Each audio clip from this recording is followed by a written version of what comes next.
প্রিয় বন্ধুরা, আমরা জানি প্রতি বছর হাজার হাজার মানুষ ব্রেন স্ট্রোকে মারা যায়। ফলে আমরা আমাদের পরিবারের গুরুত্বপূর্ণ কোনো ব্যক্তিকে হারিয়ে ফেলি। আজকের ভিডিও আলোচনায় ব্রেন স্ট্রোকের 5টি কারণ বা লক্ষণ আমরা জানব। নাম্বার 1, কোনো কারণ ছাড়াই মাথায় তীব্র ব্যথা অনুভব হওয়া। নাম্বার 2, বিভ্রান্তিমূলক কথাবার্তা বলা বা কথা বুঝতে না পারা। নাম্বার 3, মুখ, বাহু, হাত পা অসারত হওয়া।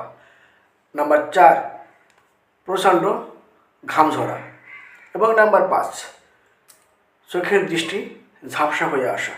তাহলে এসব লক্ষণ যদি কারোর মধ্যে প্রকাশ পায় আপনার চোখের সামনে, তাহলে আপনি 1 মিনিটও দেরি করবেন না, দ্রুত তাকে হাসপাতালে নিয়ে যান, ডাক্তারের চিকিৎসা দিন। ভালো থাকবেন, আবার দেখা হবে। নমস্কার।